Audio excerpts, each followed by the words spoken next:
Comment il va? Eh ben, ça roule, mon ami. Bon, tu t'es bien amusé toi la semaine dernière. Ouais, ben, je suis content parce que je suis parti et je vous ai laissé une bonne nouvelle. Ouais. T'es allé cacher tes bitcoins? Ouais, T'as voilà. peur de la faux? Ouais, exactement. Ben, bienvenue à tous. Bienvenue chez les tontons. Crypto, ravi de vous retrouver. Comme Toujours d'habitude. notre Julien pour les fondamentaux. Et Alex, côté technique, bienvenue, merci de nous retrouver. Prenez place. Ça va bien se passer. On va passer un bon moment. Bon alors très vite, toujours pareil, nombreux, toujours plus nombreux. Mais Ça fait plaisir. Hein. Mais ça fait super plaisir, Ça fait plaisir, la vérité. Hein. J'avoue, la vérité. Hein. Donc merci. D'ailleurs, n'hésitez pas à vous abonner pour les nouveaux, liker. Liker, ça nous référence mieux, ça nous fait plaisir aussi. Et Hein. vous, C'est juste ça. Hein. Et vous ne retirez rien. Voilà. Et puis on adore vos commentaires. Voilà. Oui, ça c'est vrai, quand ça même, fait chaud au cœur. Hein. Régale. Hein, on a traversé ensemble un beau beer. Ouais. Voilà.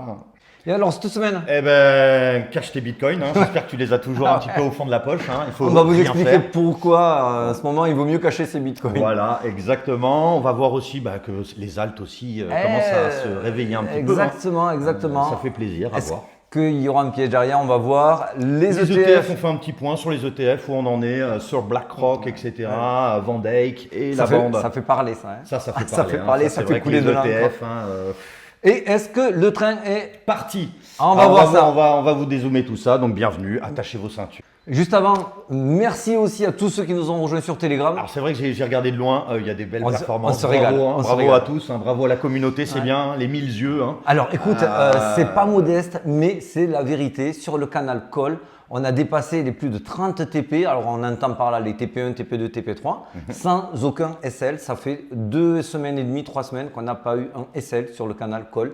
C'est marqué dans le marbre, vous pouvez vérifier. Vous rentrez sur le canal Call, vous verrez, il n'y a pas de mytho. Voilà. Et c'est vrai que pour tous ceux qui sont sur YouTube, si vous voulez un petit peu découvrir cette histoire de call, etc., vous n'êtes pas trop familiarisé, venez voir la communauté. Ils sont super bienveillants, ils sont polis. D'ailleurs, moi qui suis normalement un investisseur à la base, ça te chatouille, hein? Ça chatouille. Ça chatouille. Allez, on attaque la semaine? Allez, c'est parti. C'est parti.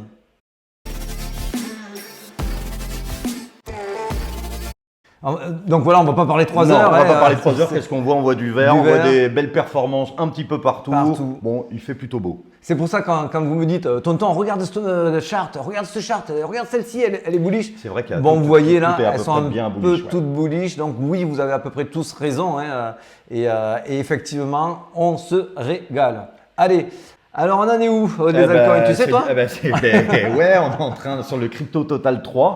Hein, donc on vous Explique-le, explique un vas-y. petit peu rapidement. Or, Bitcoin et Ether, c'est tout ce qui reste. Donc tout le reste, donc tous les altcoins, on va dire, tous ceux que vous pouvez avoir dans votre portefeuille. Et qu'est-ce qu'on voit?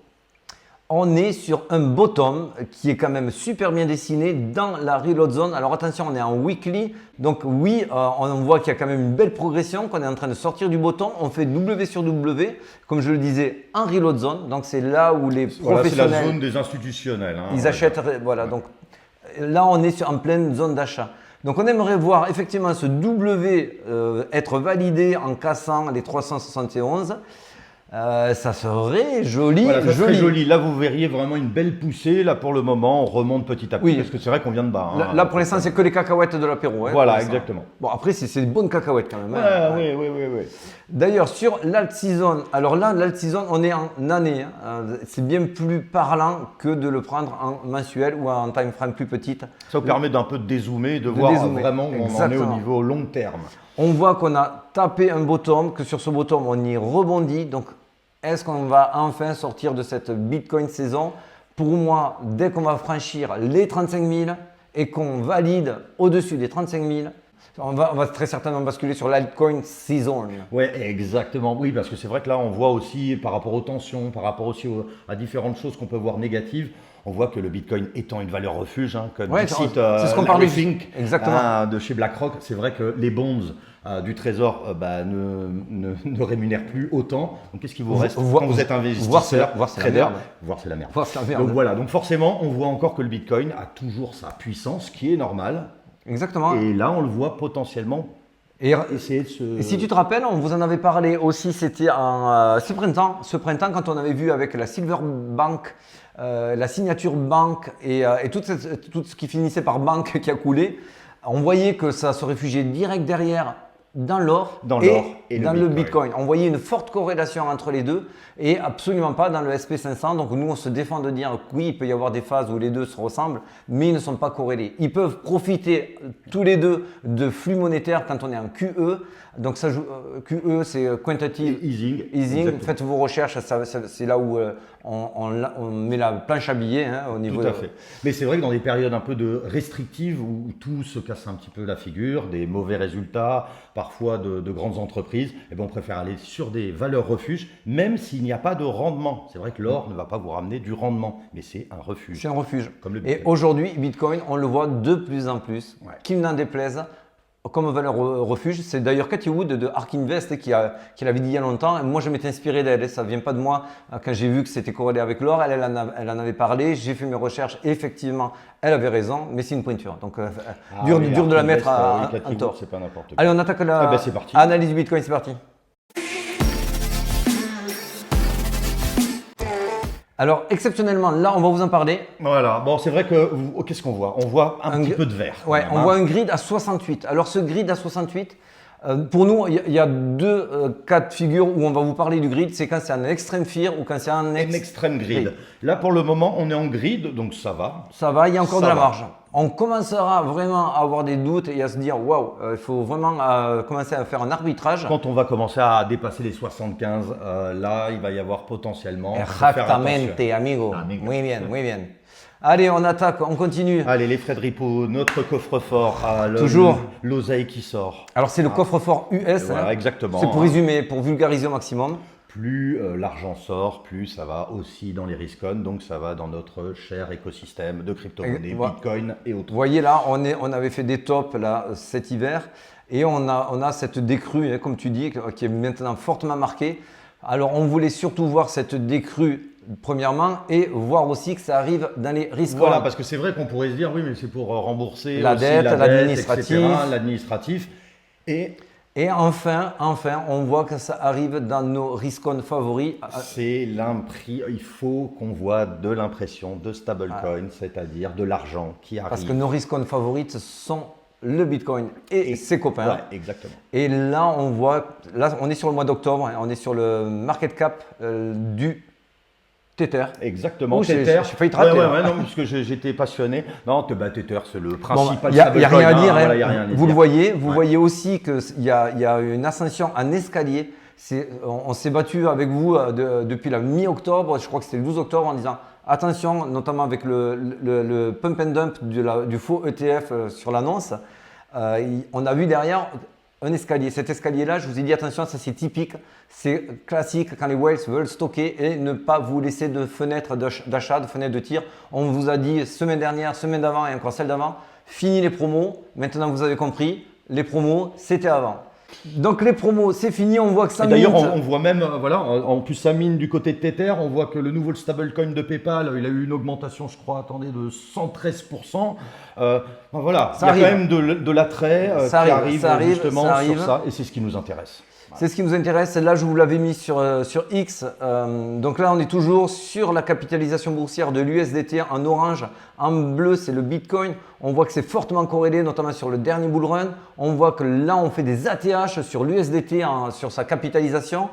Et le Bitcoin qui imprime un petit gap. Ces gaps-là sont censés être, si ce n'est gommé, mais au moins rattrapé. Exactement. Diminuer le spread, diminuer le spread, l'écart, etc. On va rattraper, on va dire, la vraie valeur. Exactement. Le fameux escalier dont on vous parlait. L'escalier, voilà. Le classique. À un moment donné, à part vous le faire en chinois, je ne peux rien vous dire de plus. Alors la question c'est jusqu'où on va aller en escalier parce que ça coûte quand même beaucoup aux whales. Ça demande quand même énormément de jus, énormément de jetons. Mais en tout cas, aujourd'hui, ils ne veulent pas laisser de fenêtres au retail. Et d'ailleurs, on peut le dire, il y a eu 94 000 traders liquidés qui ont perdu pardonnez-moi, 244 millions de dollars. Forcément, quand on a dépassé ces fameux 34, ça fait beaucoup de mal. Ça fait du mal. Là, les retail, on voit très clairement que eux, ils vendent. Quasiment depuis. À chaque fois qu'il y a une hausse, ils se disent c'est le moment d'acheter, je rachèterai plus bas, je me referai un plus gros bag. Les Wales. Ça, vraiment, on recommande, on le dit toujours, ça faut faire toujours très attention de se dire la fameuse, et on l'a fait. Moi, je l'ai fait le premier, Bien sûr. de se dire Je vends, je rachète plus bas. Ce qui est souvent une très mauvaise affaire, ça marche. Parce que parfois, quand bien vous sûr. rentrez dans l'escalier, vous rachetez plus haut, vous vous retrouvez avec un bac plus petit. La différence, c'est Vous êtes énervé. C'est les Wales qui la prennent. Exactement. Vous voyez, c'est la ligne bleue au-dessus. Eux, leurs bacs ne font que augmenter. Bon, j'espère que les choses sont claires. Là, on tombe sur le cœur de la vidéo, à savoir le Supply. Alors le supply, comme vous savez, c'est qu'est-ce qui reste comme dans le portefeuille de ses propres exchanges. Est-ce qu'ils ont vraiment du stock. Du stock. Du quoi. stock. Eh ben, il n'y a plus de stock. Il y a plus de stock. Walou. Ouais, c'est vraiment. Ça, on vous l'avait dit la dernière fois, je crois qu'on était à 9%. Ouais. Et là, Non, ça fait 3 semaines qu'on leur dit que le supply est tellement bas qu'aujourd'hui, on a du mal à voir le cours chuter. C'est pour ça aussi qu'on s'était battu sur le max pen price. On ne voyait pas les brokers balancer leurs peu de jetons pour faire chuter un petit peu le prix alors que le gap était énorme. Le jeu n'en valait pas la chandelle. Donc, on n'a absolument pas misé sur le max pen price. Ceux qui nous suivent, vous savez de quoi on parle. Et c'est vrai que quand on parlait de 9%, déjà on était outrés.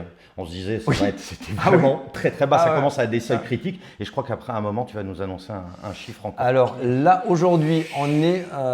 Il y a 2 jours, on était à 6%. Il y a 6%. Coindesk qui nous explique qu'on a atteint un niveau historiquement bas, puisque la dernière fois, c'était en 2008 au bull run. Donc, on est sur du très critique. Très critique. Là, on arrive sur des dangers. On vous a dit en dessous de 5%, le premier qui tire se fait Voilà, exactement. Et après, c'est bataille de requins, c'est celui qui va commencer, qui va… Exactement. Et on voit, donc ça c'était il y a 2 jours, on voit il y a 2 jours, donc là on est sur CoinGlass, on voit que sur les 24 heures, notamment Binance a perdu 3000 jetons sur l'ensemble. Et sur les 30 derniers jours, ils en ont perdu 11 000 jetons Binance. C'est énorme. Qui c'est qui les a gagnés, ces jetons? Eh ben, c'est notre ami Coinbase et Coinbase. Allez, question à un Bitcoin. C'est le custody de qui? Eh ben, notre ami BR, BlackRock. BlackRock. Donc, de Larry Fink. Donc, vous voyez maintenant où vont les Bitcoins de Binance perdus par les retails. C'est simple, vous le voyez, moins 11 000, plus 12 000. On ne peut pas faire plus simple. Exactement. Et on va pas vous faire des tracés dans tous les sens. Vous avez tout sous les yeux. C'est vrai que c'est capital, on le répétera jamais assez, mais la supply est toujours ultra importante. Si vous n'avez pas de supply, vous imaginez un élastique qu'on tire, il n'y a plus rien. Il n'y a plus rien. C'est comme s'il il restait 4 pépites d'or dans le monde. Et ça, je le dis souvent, le supply, c'est comme les leggings, ça ne ment pas. Ouais. Il n'y a pas de stock, il n'y a pas de stock. Il n'y a pas de stock, oui, on ne va pas le recréer. Voilà. En plus, là, on a sorti quand même des news de Glassnode, c'est du on-chain. On ne peut pas le trafiquer. La vraie question, c'est de savoir, est-ce qu'il va y avoir un piège baissier ou pas? Ça, c'est notre grande question. À savoir, pour être plus précis, est-ce qu'on se situe ici sur la bosse vente? Vous voyez, là, on est à vente. Ou est-ce qu'on a passé un piège baissier? Parce que pour moi, il n'y a pas eu de piège baissier. En tout cas, ce qui est sûr, c'est qu'on est bien dans la section investisseurs institutionnels. On les voit arriver. On vous l'a montré juste avant. Ils achètent. Ça va chez Coinbase. Très certainement avec une approche d'ETF. Ça, on va voir. On va essayer de le déterminer. Est-ce que ça ne serait pas potentiellement l'avènement de l'ETF BlackRock, buy the rumor, sell the news, et là, boum, petit piège baissier à ce moment-là, quand on va vous dire « Ah, l'ETF est approuvé » ou quelques jours après, ou pas. En tout cas, nous, on est préparés. C'est pour ça que je vous dis, plus on s'approche de la zone 38, 40, 42 000, moins on va être bullish. On sera encore, bien sûr, on est regardant sur les datas, mais on sera encore plus regardant, notamment avec le Greenwich. Cet indicateur, je l'aime beaucoup. Il avait donné vraiment parfaitement les bottoms et les tops. Et on a cette fameuse ligne médiane ici, qui est légèrement grisée. On le voit sur chaque halving. Quand on rentre pré-halving dans cette zone-là, donc là on est en 2016 ici, on est en 2020 ici, quand on rentre dans cette zone-là, là on y arrive à peine. On voit qu'on est un petit peu rejeté. Donc si on est un petit peu rejeté, qu'est-ce qui pourrait faire qu'aujourd'hui on soit rejeté? Peut-être ces fameux ETF.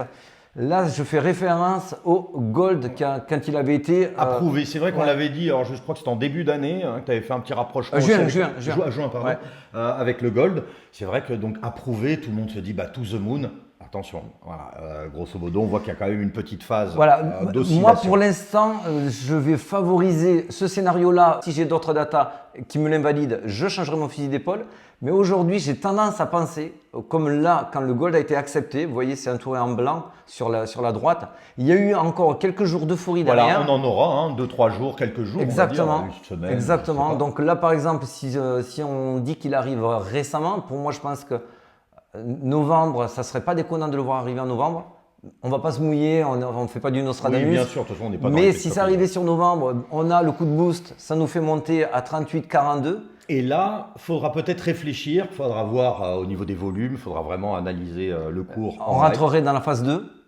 La phase 2, n'oublions pas que tous les gros Van Eck, BlackRock Et compagnie, ils vont avoir donc leurs ETF, mais ils ont aussi et surtout des parts dans les plus grosses entreprises de minage, dans les plus grosses Exactement, fermes de minage. Donc eux, ils pourront à discrétion vous dumper le cours sans le voir venir. Il n'y aura pas de whale alert, là vous inquiétez pas, vous n'allez pas le voir venir. Et on pourrait avoir cette phase d'accumulation comme on a eu sur le gold quand il est arrivé sur le Nasdaq. Voilà, c'est une supposition, on va être vigilant à cela. En tout cas, ce qui est sûr, c'est que moi, je vais être très très regardant sur les jours qui vont suivre l'approbation du Bitcoin, parce que pour moi, c'est sûr, ça viendra. Je n'arrive pas à avoir des arguments invalidant ça. Et du coup, donc, il faudra se préparer avec… Mais c'est vrai que c'est très intéressant ce que tu disais par rapport aux sociétés de minage où ils ont investi. Il y a des sites, je crois, Unusual Whales, etc., qui peuvent vous dire, bon, voilà, sur ce type de société, BlackRock a vendu tant. Ça, c'est très important de savoir aussi ce qu'ils peuvent faire, parce que comme tu l'as dit, ils vont pas vous le dire, ils vont pas toquer à la porte en vous disant, vous n'aurez pas un whale alert. 100 000, vous n'aurez pas de whale alert. ça marche pas comme ça. Et obligatoirement, eux, il faut savoir que les ETF sont longs à stocker. Il faut qu'ils vendent le produit, qu'ils le restockent au fur et à mesure.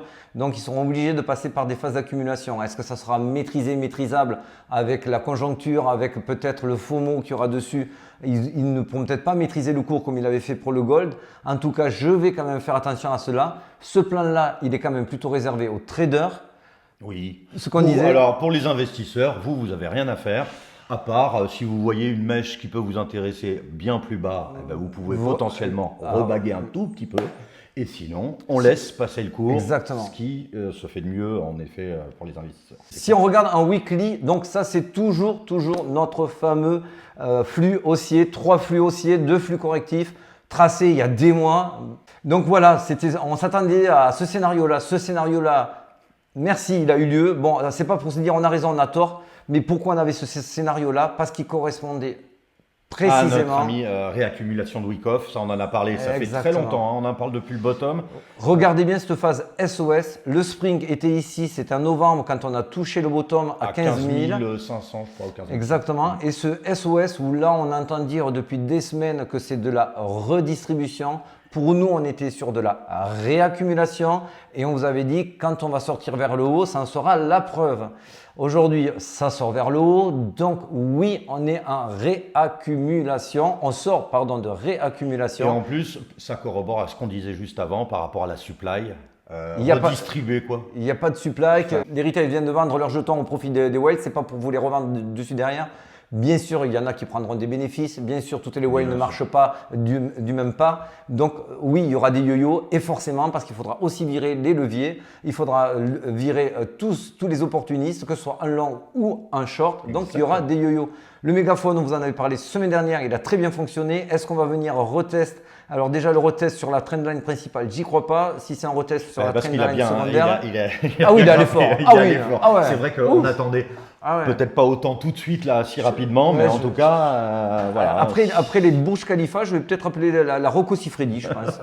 Je ne sais pas, on va essayer de trouver un nom à cette figure. Mais c'est vrai que bon, maintenant retest à quoi, 30 là, si on est sur le range supérieur, le retest serait à 32 800.